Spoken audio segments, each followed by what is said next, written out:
All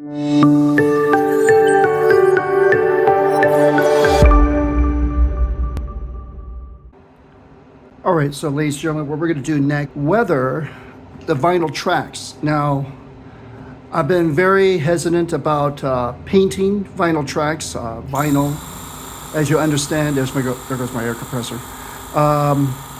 It's not plastic, it's not resin, it's not metal. It's this funky material that is very flexible, as you can see. But we're going to go ahead and start off by mentioning about Ammo MiG products.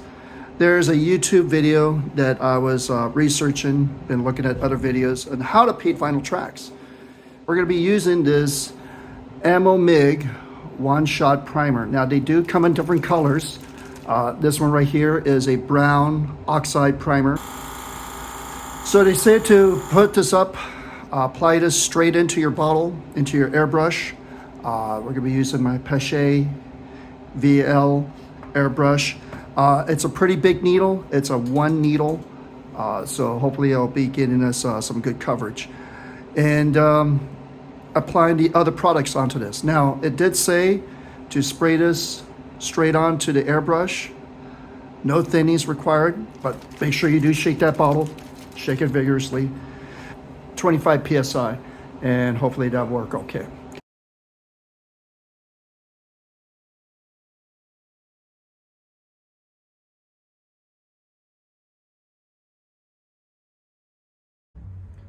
So after letting the tracks dry for about a day, using a hot shot primer, came out pretty nice. Not bad, still flexible. Paint seems to hold on pretty well. If anything, I would suggest when you're gluing the tracks on, you might want to clear out the area where it's going to be glued. Not the area where it's going to meet per se, like for example right here and here. In a sense, I need to come by and, oops, interesting.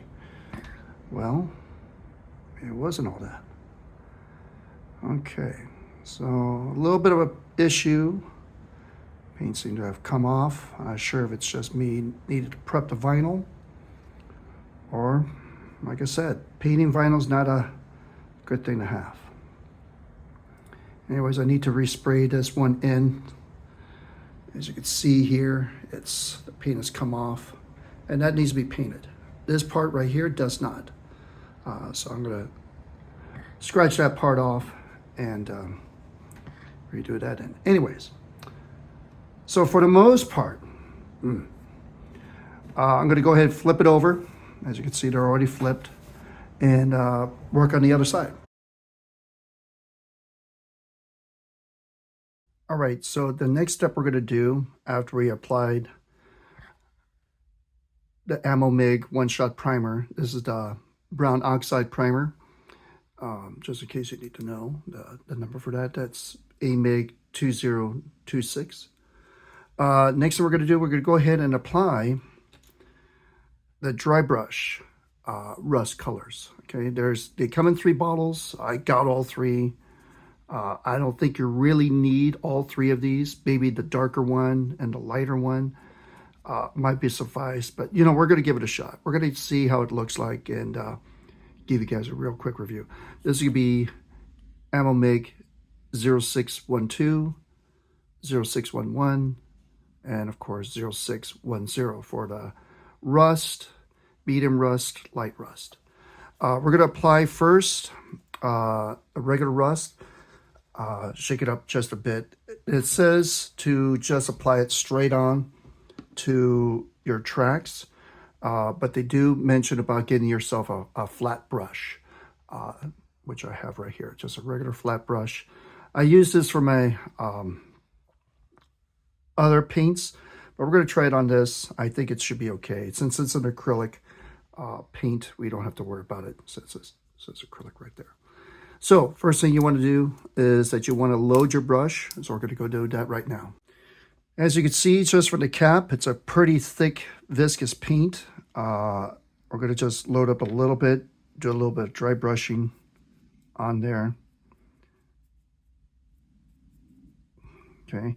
Now, it says for you to come by and put it in throughout all the tracks, all the linkages and whatnot. So in just this little portion that we have here, I'm going to go ahead and start in the middle of the tracks. Try to avoid the pads as much as possible. I mean, we're probably going to have to repaint those pads anyway, which is going to be quite laborious. So just go ahead and of course, when you're doing this, okay, have a little paper towel to pick up some of that paint. You're basically just dry brushing this material straight on there.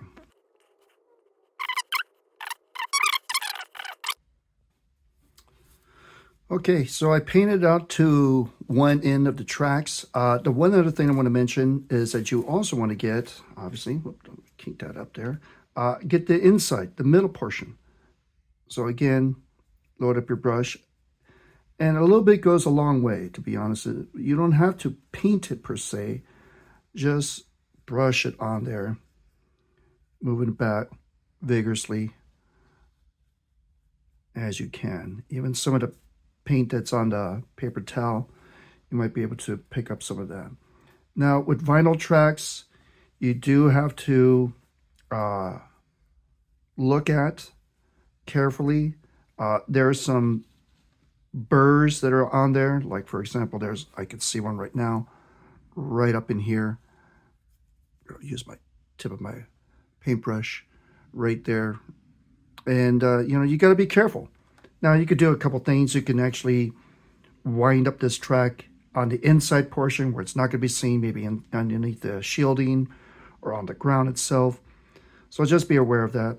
We're going to go ahead and do one side. We're not going to do both sides of the side of the tracks, specifically where the linkages are located up and down there. So again, just load it a little bit. Again, a little bit goes a long way.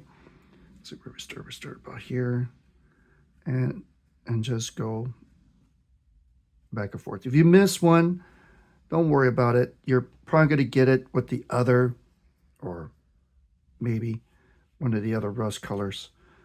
There's some burrs there that I could see.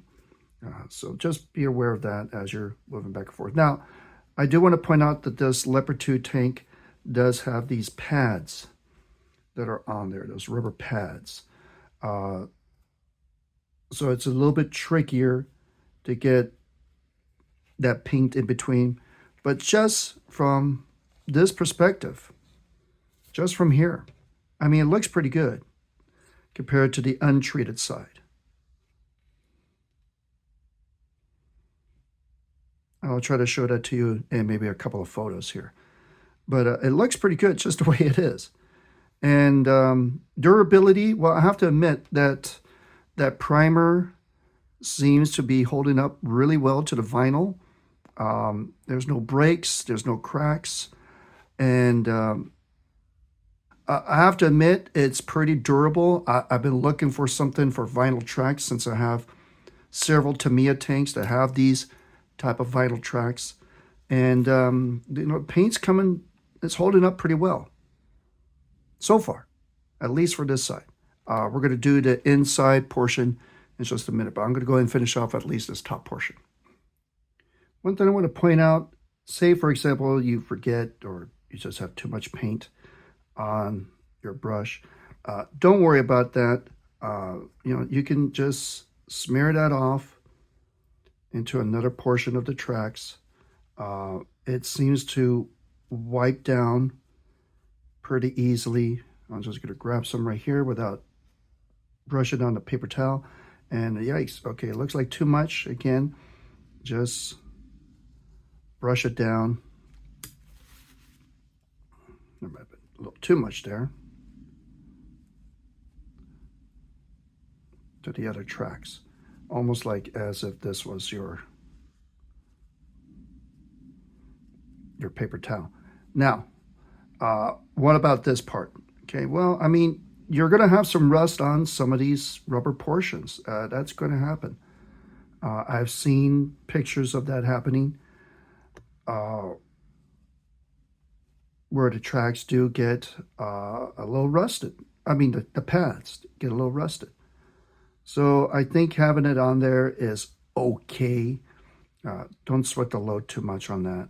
As you can see, I'm still using the paper towel just to make sure I don't get too much paint. I don't want to have a blob of paint. That's not been a bit a little too much, but it does dry up pretty fast.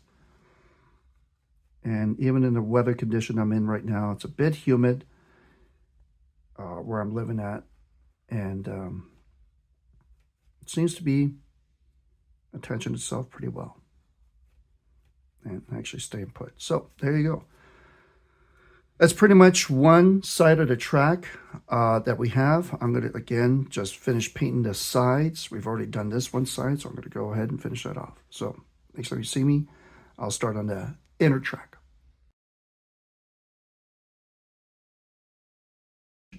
The outer portions, because the inner portions, we're going to be dealing with that a little bit later.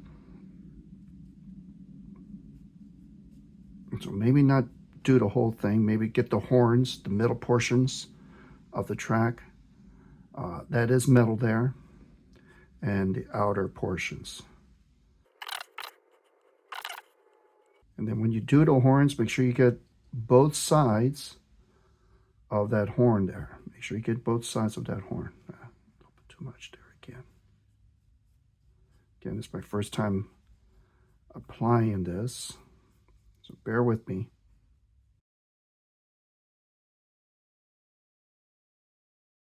Do you have to use all the products? I mean, I got them for sake of this video. This is what Ammo MiG has produced on their YouTube channel.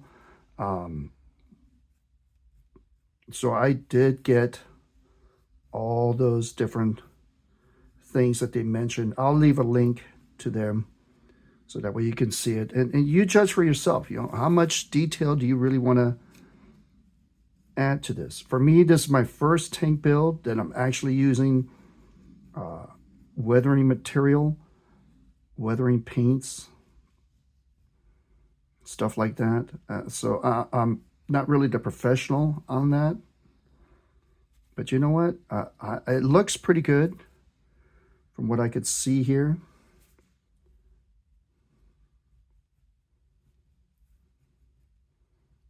And for what this model is going to become. I do want to point out that your flat brush might get worn out. I should have stippled it there. I'm not going to show you the whole thing, but you get the idea. Okay. So we'll make a comparison between the painted one and the unpainted track up on top. Okay, so right now I've already finished adding the first coat of the dry brush paint. And again, just kind of go wild with it. It doesn't have to be super accurate, super precise. It's just rust. All it is that you're just applying this coat of paint to make it look rusty. There's no uniformity. There's no masking.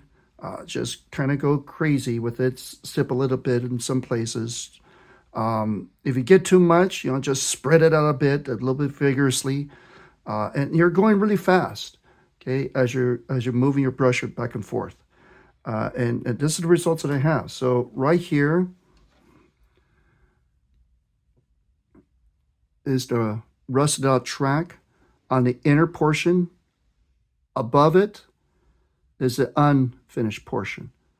Okay, so you can see right off the bat, just right now, just seeing those two tracks, the lower one and the upper one, what a difference. What a difference this makes. You know, it's pretty cool beans. I've never done this before on any of my tanks that I've ever built in my entire life.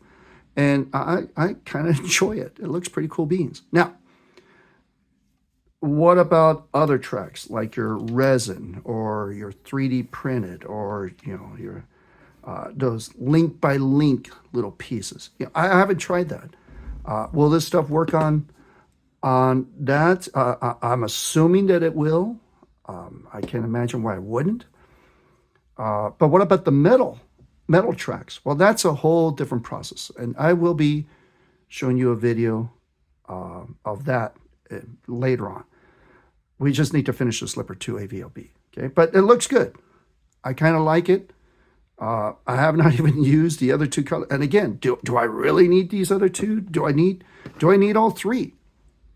I mean, I think just a dark one and maybe the light one, I think that should be suffice for what I need to do. Okay, so that's this first part. We're going to let this thing dry out for a bit. Another thing I might want to mention over here at the end, strangely but truly, the primer has been peeling away. I'm not sure if it's because of the thickness of material and it just breaks away. That might be the cause of it, because it hasn't broken away on any of the other portions of this final track. But the red primer, I'm pretty happy about it. It does stick onto the vinyl pretty well. This dry brush paint is pretty viscous, pretty thick. So applying it onto a paper towel that you see me using, one, it protects your mat, okay, so that's important. And two, it's just a dry brushing. That's what dry brushing is all about. It's getting a brush that's pretty dried with paint, and you're just applying it vigorously, just really rapidly. No masking, no kidding. Okay, so we'll come back later and we'll see what the other two rust paints will do for us.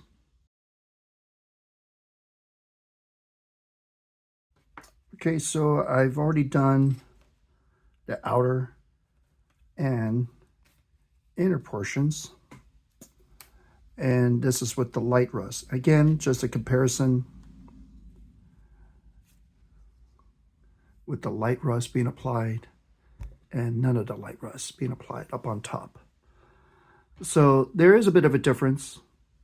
The lighter shade is it's going to come out really well. In a sense, it's going to come out too bright. So be careful when you're applying it. Apply broad strokes. Remove most of the paint, as you can see, just from the first track links. As you can see on my paper here, I removed quite a bit of it just on this one track. But again, it's not the whole thing. It's just portions of it. So you really don't need to do a whole lot. Small part of it goes a long way. And yeah. Don't forget the horns. I just barely went back and forth in little areas for the horns. Almost where there's no more paint. I think that would be suffice. And again, on the flip side, oops, don't fall into the paint. Again, you pretty much can see where I added it on there, especially like maybe over here. Bring it a little closer to my center. Over here, compared to just a primer and the first application of the rust on this one track here. So I would suggest probably just doing just that first and last bottle, to be honest with you. It looks good the way it is. Unless, of course, you're a KV-1 all-metal track and you're out there fighting the Germans from Stalingrad all the way to Berlin. Okay, then, yeah, you might want to put a whole bunch of that rust on there, on those tracks. But for the pads that we have on this track, like I said, I'm going to have to repaint it. It looks kind of cool, though, just like that. I mean, you can see some of the rust on some of the spots here, on the dark rust, light rust. Okay, so yeah. So it looks good. We're going to go ahead and paint this next one, and then we're going to go to the next step.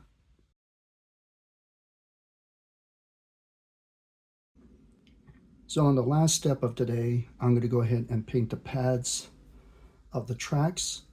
I was trying to find some sort of a black, dark gray color that represent the rubber of the track. So I'm going to go ahead and use Tamiya XF63, a German gray. I think that'll be suffice for color for the rubber of the tracks. And just to let you know, I've already painted one. And there you go.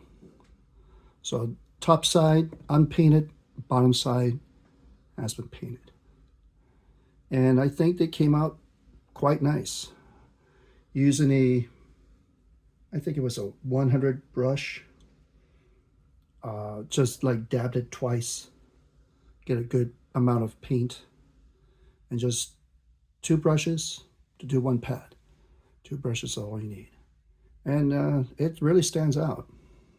Okay, it's got like that weathered gray look, and with the rust that you could see underneath, it kind of shows pretty well. So there you go. Pretty much finished with the painting of the tracks. I'll just show you this again in a photograph to show you the greater details of the 2 rusts, the brown oxide and the German gray.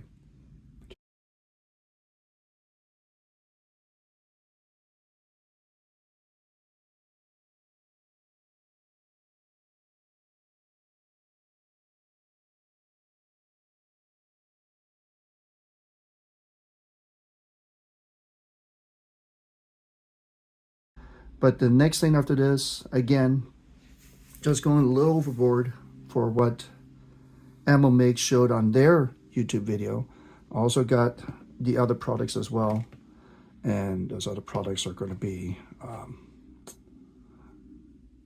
oops, where is it? Track wash. Okay, this is more of a panel liner for vinyl tracks. This could be MiG 1002. Okay, and then apply quickly. This truss rack. This will give it a bit more of a texture, more of a 3D looking rust. I mean, this could be used very, very lightly on the Leopard 2. I'm not going to use too much of this, but you know, I have it. I purchased it. This one's going to be MiG 3008. And but then the question now is this going to be weathering? So this could be part of the weathering that I'm going to be using for these tracks. And on top of that, I think these 2 are going to be important. The MiG Pigment, Black Pigment 3001. It will be put onto the inner portions, right on either side of the horns of the track. The horns of the track that we have here on the inner portion. That's going to be important for where the rubber meets the track, where the road wheels meet the track. And then the polished metal, 3021, another MiG product. And that will be applied onto very, very lightly onto the horns themselves, maybe a little bit on the sides. I don't think I'll be able to get inside the center portion of the outer portion of that track. So I'm just going to use that polished metal just on the horns. But if you have like non-rubberized tracks, I'm saying non-rubberized about the pads that are found on these tracks. If you have like a World War II tank, that's what I'm trying to say, or maybe even a Vietnam era tank, then you might want to use you know, the track wash and that track rust to give it a more effect. And of course, you know, the black pigment and the polished metal pigment, you'll use those. Now, for those 2, again, I went balls out. I did get Ammo rubberized tips. So even though I have this pointed tip for maybe, and even this chisel tip over here, it says flat chisel on there, maybe I could use that in between. I'm not going to do that. But again, something for you to think about when you're weathering your tracks. All right, so that's that paint job of the tracks. Right now, what we're going to do, we're going to continue with the ammo material. This is an enamel wash, So you're probably going to need some thinner to wash out your brush. This is the Ammo MiG product 1002. And we're going to lightly dust the outer portions of the track. Well, actually, excuse me, let me try that again. We're going to lightly highlight the inner portions of the track, the outer sections. We're really not going to do the pads per se. I think the detail on there is sufficient enough for me, so I'm not complain about that too much.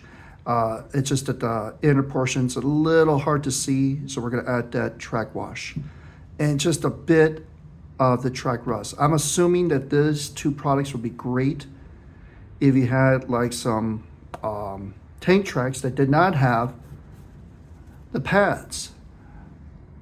If it did not have the pads, I think this will be an exceptional product for us to use. But since we have the pads, we're just going to just highlight the outer edges only. So even though there's some rust on there, we're going to kind of clean it up, give it a little bit of a 3D texture. I have a little palette here that we're going to just pour a little bit of this truck rust into. So we're going to do that next part right now.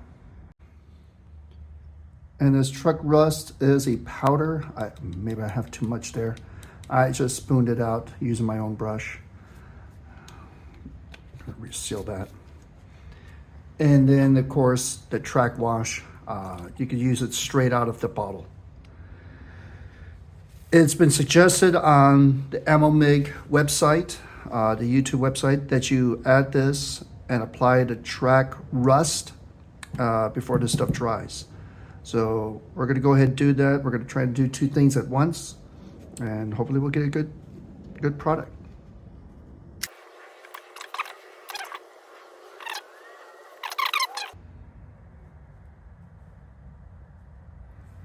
We're going to add a little bit of that dust on there.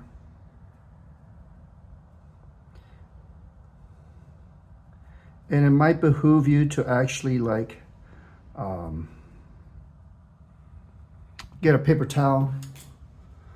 A flat brush is also needed just to wipe off the excess. Just lightly brush it, don't need to do it too hard. And as you can see from one side, I did about 10 links compared to the other side. It does highlight it a bit more. And then with the brushing of the flat brush, just barely remove that material that's on there. And yeah, I mean, yahoo. Okay, so I finished the lower portion of this track using the track wash and rust pigment. It does give it a bit more depth of those tracks.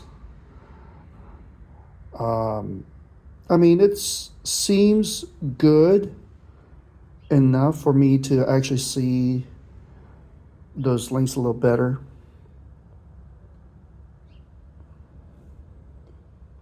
And yeah, it does okay. I think it does okay. Is it a home run? Probably not. Maybe if you hold it off to the side, over there in the lower end, you can actually see some differences between the top and the bottom where my thumb is, of where I used the track wash. So, okay, yeah. I mean, I could see it doing its job where the grease and the grime come together and creates a bit of a mess. But I would suggest probably like use this material for a very heavily weathered tank in a diorama or in a muddy situation. This Leopard 2 AVLB is nearby riverbeds, edges of rivers, obstacles. So it might get muddied.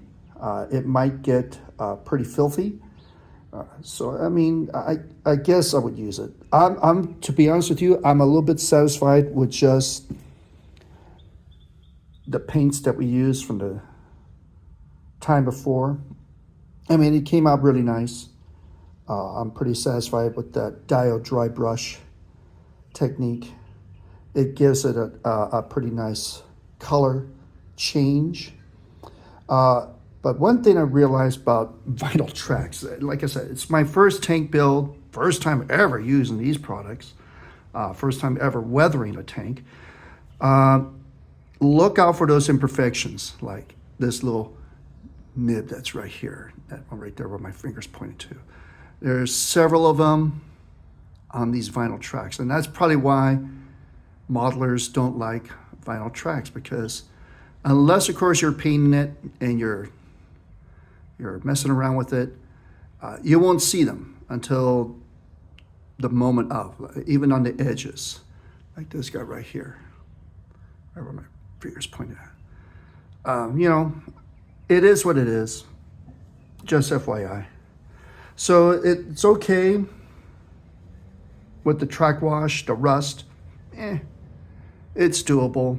It looks more weathered, maybe a little too weathered on there.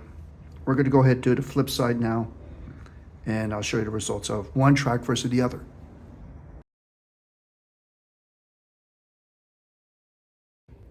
Okay, I'm showing you the results here outside in the sun. It's maybe about mid-70s out here. Nice, bright, no clouds.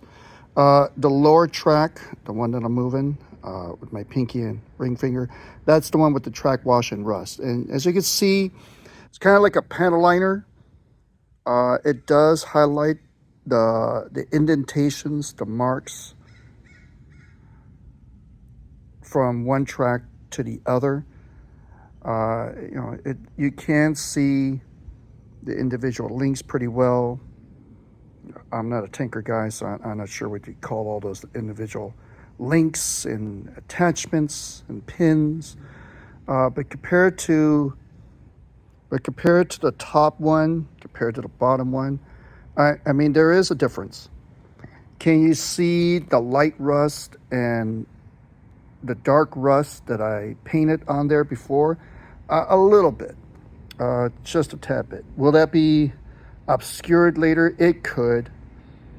And again, I think I probably would use this track wash and rust pigment on individual tracks. Something like the vinyl tracks. I mean, it does give it a little bit more depth. You can see the individual links on there, where the rust accumulates. But to put it on the other side, I don't think it'd be necessary. I could see the individual links pretty well right there without the track wash. And besides that, it's gonna bleed right through in those individual holes. So I wouldn't apply it on the surface side where it meets the ground. Where it meets the bogey wheels, the road wheels, yeah, I would do that. Okay.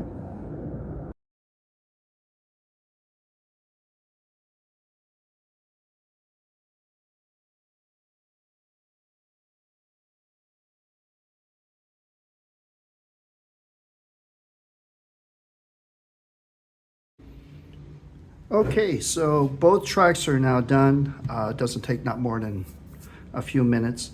Wash up, lacquer thinner for the enamel track wash. The pigment is just the dust. That's all that is. It's just the dust. But you do want to remove the excess with a pretty big brush, a flat brush, to get rid of it.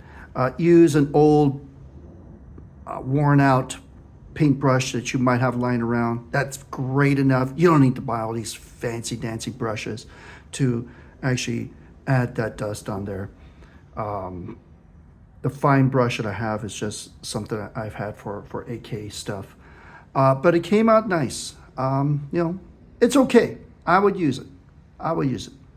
For what I want to do. It gives it that worn out feel. I'm interested to see what it would do for the resin and plastic individual tracks, maybe that where you have like certain sections of plastic track that's already pre-made, they're not individual linked. I'm curious how that's going to look like with these products. But yeah, how long will you have to wait to let it dry? I don't know. I usually give it a day. But it's a nice day out here in SoCal. I might go ahead and do the next product. What is the next step? The last step is to add the last of the pigments. This could be your black pigment, make brand 3001, and the polished metal 3021.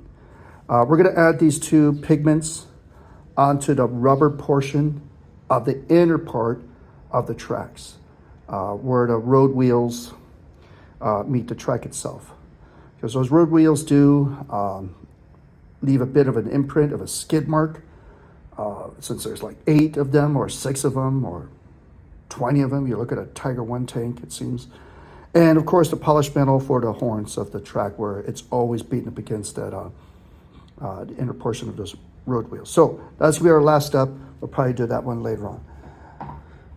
The polished metal is gonna be for basically any exposed tracks without the pads, the metal surfaces on the part that meets the ground, where the track actually rubs off some of that rust, some of that debris, some of that mud, and it, it gets polished off. Also on the horns for the inner part of the tracks, the part that meets the road wheels and such. The black is going to be for the rubber part where it rubs the rubber road wheels onto the track, on the inner portion of the track. So I have both of the inner portions of the track exposed right now. And also we're going to go ahead and use, I know, this MiG rubber brush set. Now it does have 5 different rubber tip brushes. Not too sure this is an advantageous thing to have. Can you do it somewhere else somehow? We'll see. It does come with a very fine point, a chisel, another chisel point. So there's various shapes of these tips. We're going to go ahead and get the chisel tip, one that's in here, so as I can grab it. There we go. And it says to just basically press down on that part. So we're going to do the metal portion first. And again, this is a pigment, and we're just going to brush it onto the horns. I'm going to be just doing the horns because I don't think I need to actually put this. Oh my gosh. Okay, interesting. As I'm brushing it onto the horns, just want to point out that it's starting to remove, as you can see right over here, some of the primer, paint, and things that I've done. So be careful while pressing it on there. Maybe don't press it. Just gently stroke within it. I was afraid that was going to happen. I knew pretty soon that this stuff was going to be coming off. So just gently go across. Gently go across.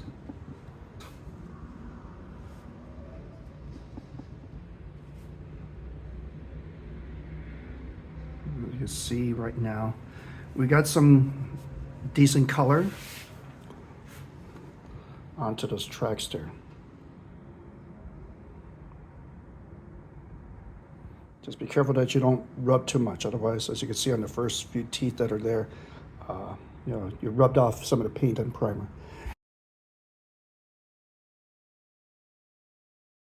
All right, so as you can see, on top of my paint spray booth, you can see the application of the polished metal onto those horns of the tracks.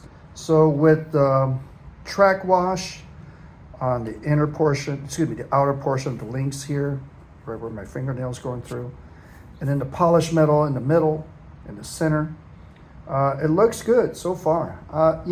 It's a first for me. Again, I'll keep repeating, but we're gonna go ahead and do that last step, the black soot, the rubber soot that's left behind on those tracks. Okay, so I put into my palette a bit of that black pigment MiG 001, and it looks like you just brush it straight on there. So I'm gonna just go ahead and just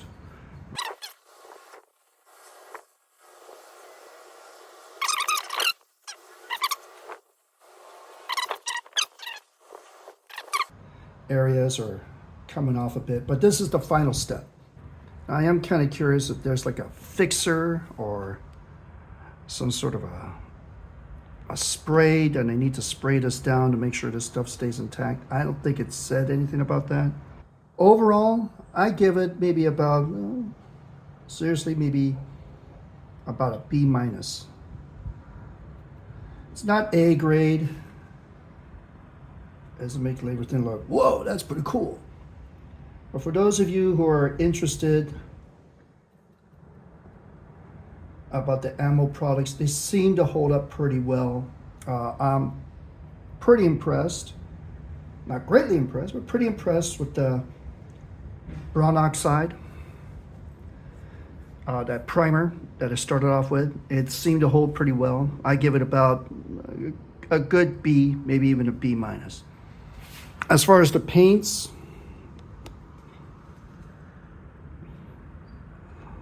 the Rust Dry-Brush Paints, I give that an A. Those colors make it look really good, and I'm pretty impressed with just the paint by itself.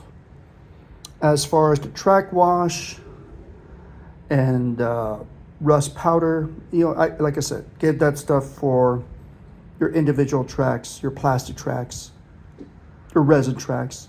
Metal, I don't think you want to use that on metal. And you just brush this back and forth liberally. Don't pound it in there. Don't stipple it in. Just go back and forth.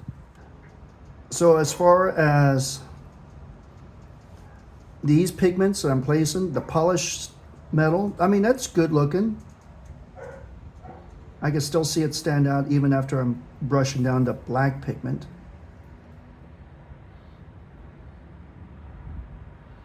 The black pigment does give it a bit of a worn, sooty area. It's kind of getting mixed up with the track wash a bit, in my opinion. Maybe it's just overkill. And again, that's the reason why I do these videos, you know, just to show you, you know, hey, I mean, there it is.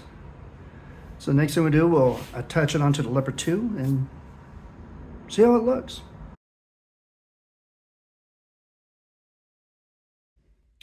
All right, so as a final video for the weathered tracks, the tracks came out very nice, I think. As you can see down below, some good weathering of those tracks down there, and bring the light a little lower. Looks really good, you know, for what I was able to do. Came out, again, very good. I would give it, like I said, a good strong B. For the products, Ammo MiG, as I mentioned to you, is the products that I use for this painting of the final tracks, starting with the one-shot primer, the brown oxide, followed by the dry brushing paints, the rust on the left, the light rust on the right, and the middle one that's kind of hidden, paint of the pads, German gray, XF63. Third step, track wash, track rust. Probably used for, like I said, non-padded tracks, but still came out very good for the small little panels that we have, the panel lines that we have on the track themselves. And the polished metal and the black pigments. Polished metal pigment, black pigment at the end. All of them came out very nice. So we are now at a point on this build that we're just about finished. As you can see, some of the camouflage on the box, the bridge, as you already seen, getting ready to paint the Stutzchild, excuse me, the heck arm over here in the back. I'm going to go ahead and liquid mask some of the, whoops, of course, the side panel came off, and that's okay. But again, looks really good from what you can see there. No, I've not attached the tracks. That's why you see a gap there. But if I could just remove this very quickly, you know, like I said, it came out very nice. Pretty happy about that. A, no, but you know, being my first tank build, weathering the tracks, I give it myself a B. Could I have done better? Maybe a little bit of the rubberized black soot where the road wheels meet. You know, I'm going to come by and put some of that polished metal pigment on the sprocket wheels there. You know, and should the links themselves, these guys right here, those links, should they be polished? Should they have a little metal breaking off that rust? I mean, I don't know.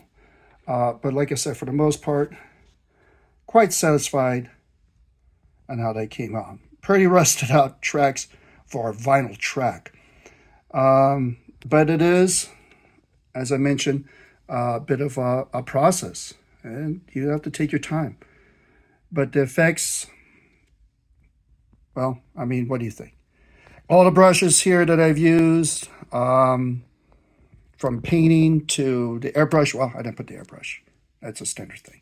But everything else looks really good. Okay, so I'm going ahead, get ready to paint 3 of the major pieces.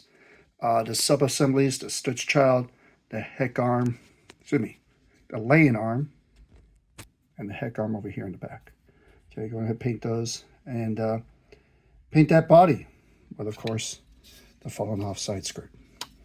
Anyways, hope you liked this video. Hope you enjoyed how I put that washes together to give it a realistic, more looking track. Okay, please comment, subscribe. Next time, ciao.